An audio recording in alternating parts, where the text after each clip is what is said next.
Welcome back to Give Me the Mic. Thank you guys for joining us today. We have a great show in store for you. I'm Faye Bailey, your host for this evening. And I promise you, when you leave here today, you're going to be motivated, inspired, and cultivated to reach your highest potential in life. That's the mic. And we're going to leave you with the mic after this show. Now, we have a very special guest, but before we go into meeting our special guest, I want to explain something to you. And I'm going to read this scripture. If our producer could pull up the scripture, Psalms 139, 15 through 16. And it reads like this: When my bones were being formed, carefully put together in my mother's womb, when I was growing there in secret, you knew that I was there. And then 16 says, You saw me before I was born. The days allotted to me had all been recorded in your book before any of them ever began.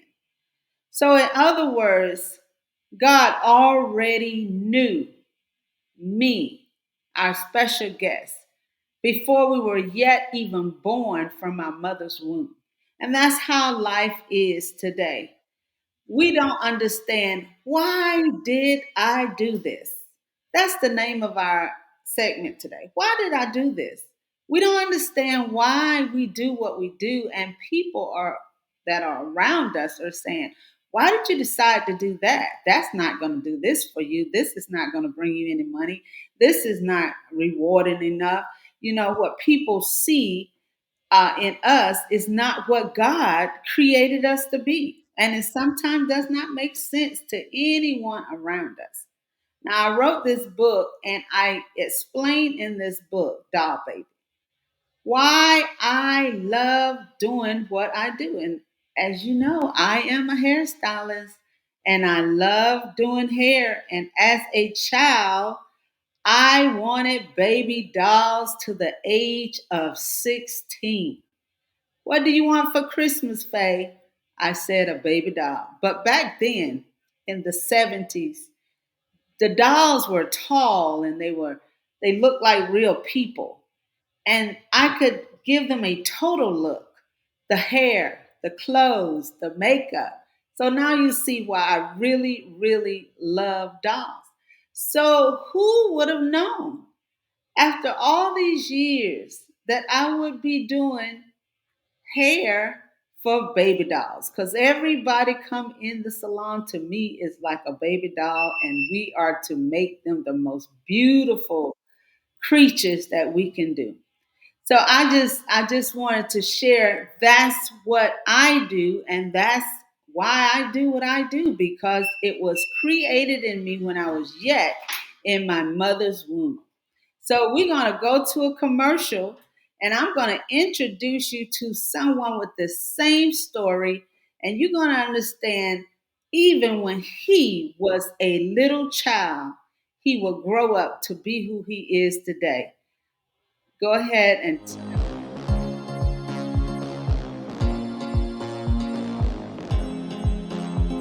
Thank you so much for inviting me out, girl. I've been so stressed. Girl, you are so welcome. But listen, who did your hair? Oh, all dolled up. What is that?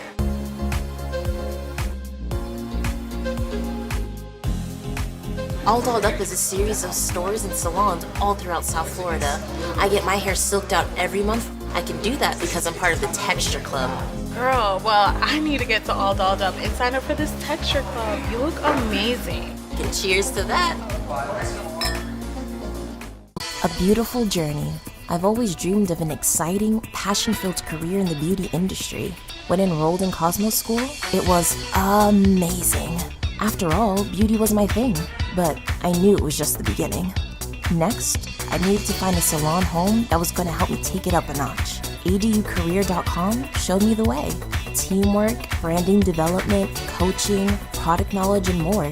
The apprentice training program changed my life. Find out more about the amazing possibilities.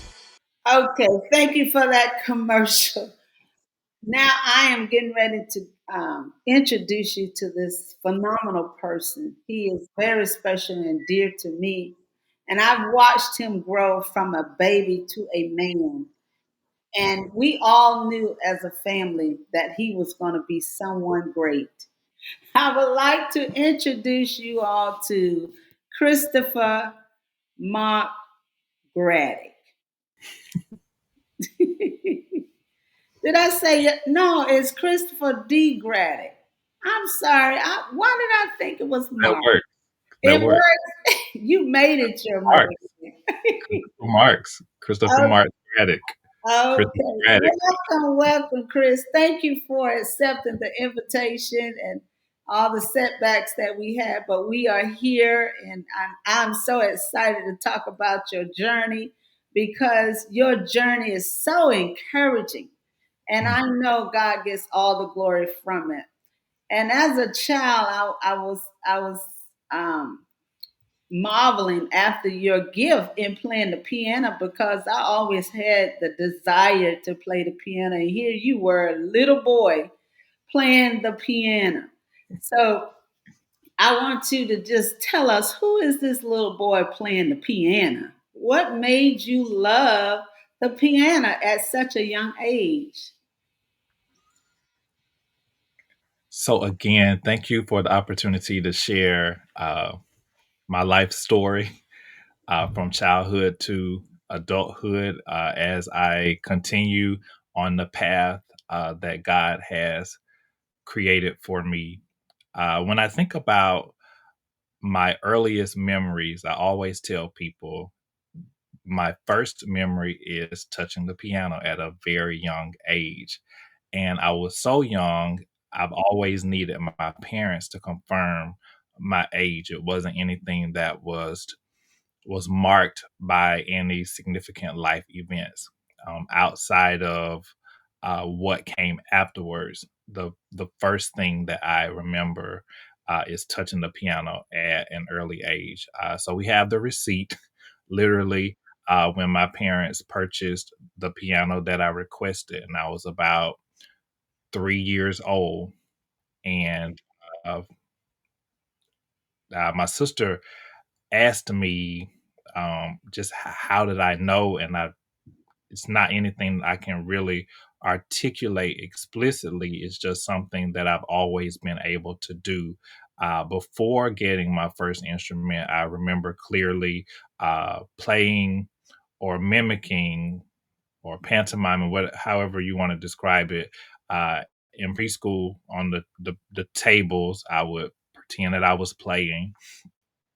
My grandmother, my paternal grandmother, had a trunk, and I would bang on that. And my maternal grandmother actually had an instrument, which she still has to this day, and I would also bang on that.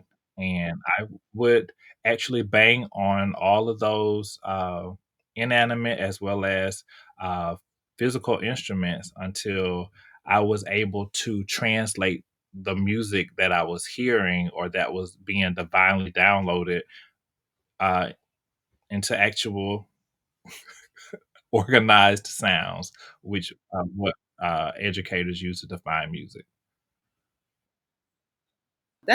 And see, everything makes sense when you look back on it.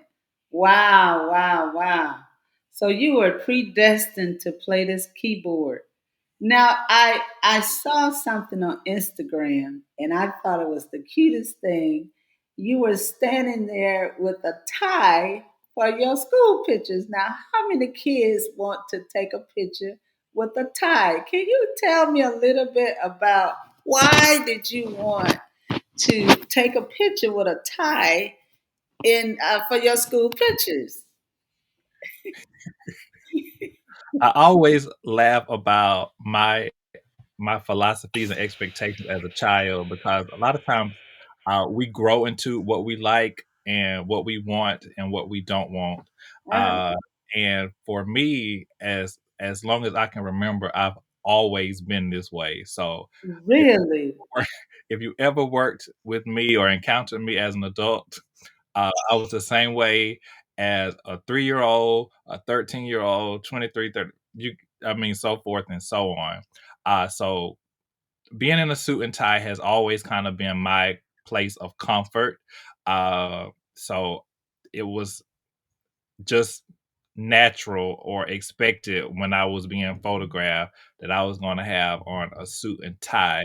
Uh, this picture, I was about in maybe 4th or 5th grade when I took this picture, but I wanted to use this because I actually had an experience at a much earlier age. I was about 5 years old. I was still in preschool, and we forgot my tie at home. I had my striped shirt, my I think there were maybe black pants, my belt, my what my grandmother calls my Sunday shoes, my socks. I was ready except for my tie, and it was time for me to take my picture, and I refused. I refused, and I said, "I'm not taking my picture. I'm 95% ready, but I don't have my tie, You don't so have, forfeit wow. this picture." So the director of the, preschool had to call my, mother because, I was gonna be wearing someone else's, accessories for the picture, and, she needed that permission, from my mother It to was cut that serious. pictures. She was gonna be like, "Well, that wasn't Chris's tie." So she gave me permission to wear her grandson's tie, who's actually named Chris also. So I Wow. wore Chris's tie for my pictures, and I going to have to find it so I can show you all that That was Chris time. that's what I wanted. And we Wow, we got you the got it. picture. I smiled, and the memory was captured because without the tie, it wasn't happening. And And I it that explains everything about who you are. I've always marvel at how you are always well put together to this day in every event that I've ever participated with. And that's why I'm so excited about this event that's coming. But before we talk about that event, I want you to talk about these Jordan tennis shoes. What was the big deal about the tennis shoes? another fashion mishap. So this had to be about maybe 1st or 2nd grade. So each year, the different churches in the community would come together to form a mass choir, mass youth choir. All the youth from the different churches would come together, and of course, you know, uh, you wear the black, you wear the white. Guys wear the white shirts, black pants. Well, I was about 95% ready again. I had my shirt and tie this time, but I didn't have my Sunday shoes, 'cause we forgot those on the back seat of my mother's car, and these were the shoes that I wore to school that day, and these were the Oh, shoes that I had to wear, uh, with my suit, and I was oh, very upset despite all of the advisors trying to confirm that, "Chris, you look okay, it's gonna be alright." I it knew didn't that go with you. I was I was not properly dressed, and now we know that this fashion is a thing now, and everyone's wearing uh, tennis shoes With or the suits. non-hard sole shoes with their suits. But back in 19 had to be like 87, 88. I wasn't having it, and uh, physically, I wanted everyone to know that I was not satisfied. Uh, Were as a child. This is how you are in your business. Your business, when I came to see your event and how you had all the, like you say, you're all about art and being artistic. with your work. Creative. Everything is creative. That's what you said.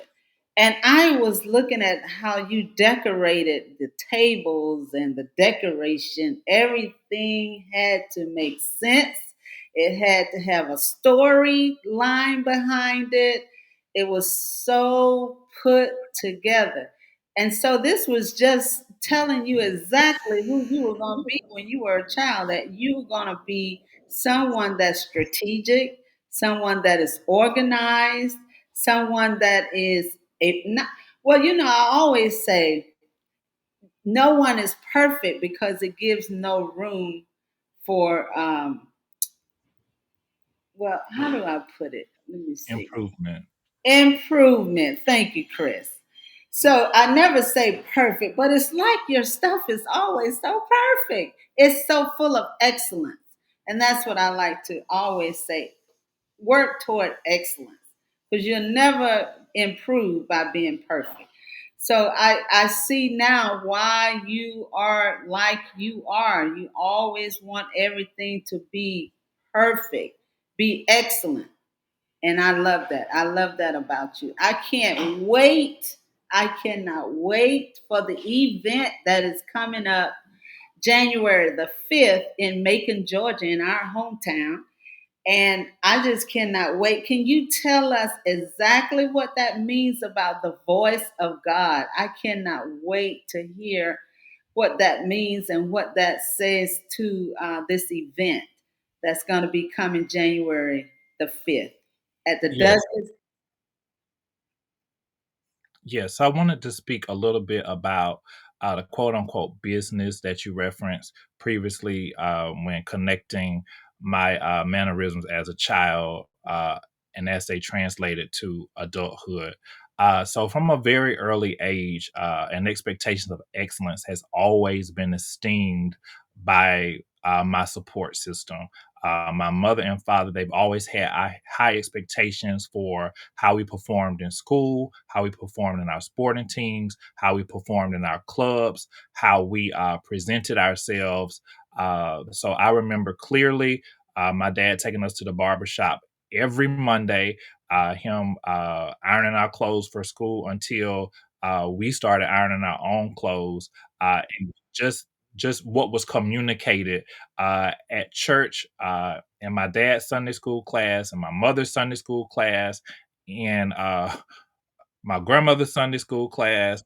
It was expected that when we presented our lessons, that they were presented from an informed perspective, that we were articulate, that we were audible, and that everything that we did well. So, as a young child, even before I was released into the guidance of people outside of my home, the expectation for excellence was already established. So it was very easy to kind of uh, accept and carry out because it was a standard that had already been modeled as well as just kind of develop over time. The event that's going to take place on January 5th is a special what I call Moments with Mark, and Moments with Mark is the title that I use uh, to uh, to distinguish this creative presentation. Typically, it's an event biannually with a theme that uses tablescapes, which is a type of event design, uh, and has a segment at the end of the program that allows the guests to kind of talk about what's my approach to the different designs, as well as asking me questions that they may just want to know about me or the business or what's going on in my life, possibly personally or professionally. The last event the last Moments with Mark specifically was held January of 2023. So that will make the next 2025. However, I wanted to kind of take that segment where people are communicating or engaging with the artist the principal visionary, me, because what I found is a very impactful moment that has, is anchored by the art, but it actually allows me To to explain it. have the mic, for the creative to have a Right, voice. So I wanted to use my personal and professional journey in a very intentional space to speak to my supporters, as well as those who are interested in the content, about what this journey actually looks like, because technology has really misinformed a lot of youth of what process really entails. And it's a journey. It's not anything that happens overnight. Even if we just coming to knowing these people right, familiar or celebrity in a moment's time, we will right, often find that they've been working tirelessly, right. consistently, for many, many, many years. And I've also discovered most recently that people have this preconception of who I am and what I have and what I don't have and what I'm doing and what I'm not doing. I always hear, "Chris, you're so busy." And Chris is actually looking for things to make him busy, Right. but people don't call because they think I'm so busy. So this is going to give people an opportunity to really just come sit with me in a very, very, very, very serious conversation. This will not be the traditional interview where people are asking me about, my sisters and brother, and those very, very surface level questions. We're going to sit in a very, very deep, deep, intentional place throughout this conversation, I like that it. use my personal as well as professional journey to guide. And then after we speak for a while, and I'll be interviewed by one of my friends, Mr. Brian Collier. The audience will be able to ask questions that they either bring, or based on something that I say and that they want to know more about.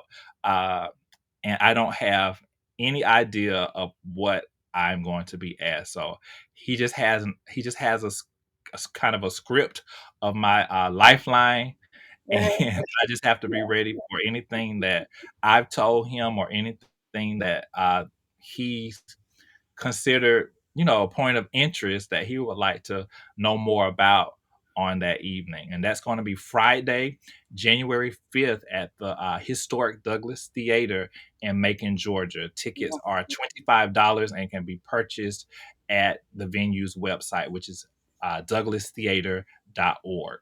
Thank you for giving us that information. And they can go through Eventbrite, correct?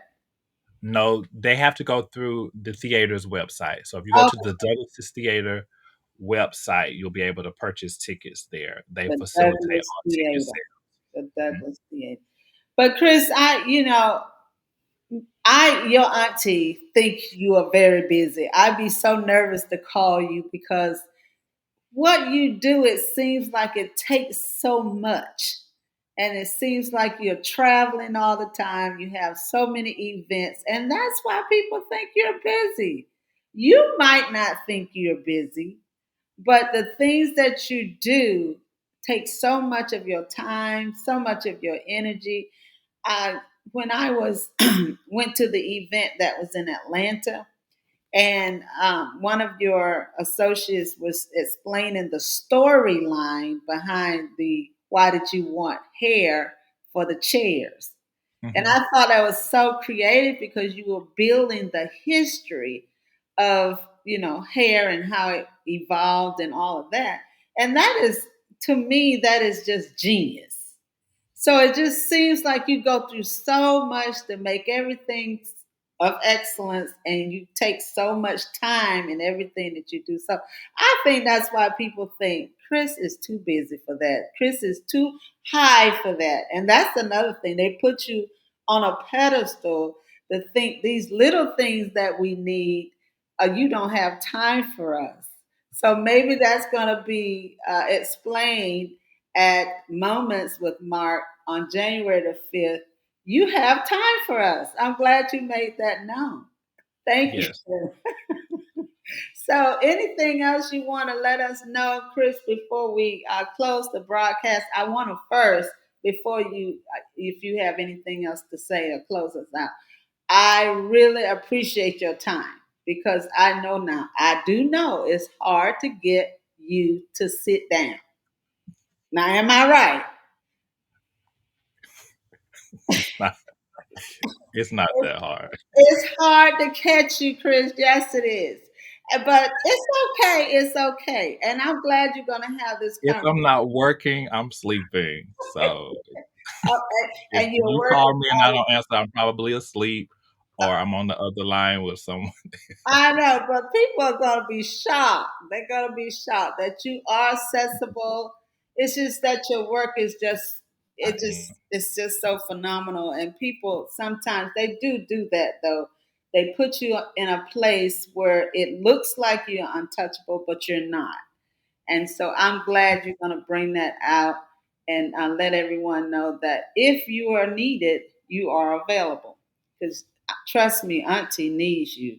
So I will be calling you. So we're going to go ahead and end this broadcast. And I just want to thank you guys for joining us once again. Hope to see you again next Sunday at 6 o'clock, right here, same place. And I hope when you leave today that you will take the mic and I want you to be motivated, inspired, and cultivated to be the best that you can be. Something that we said today, I hope can change your life forever. Make it better in some kind of way. Be the best that you can be.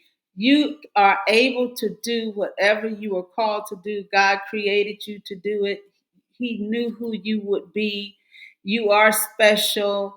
You are talented. You are gifted. There are so many things inside of you that God wants to use in you. He created you and He knows you. He built you. So you are built for this and you can do all things with Him. With Him. So we're going to close out this broadcast. Thank you again for coming. We love you. Take the mic.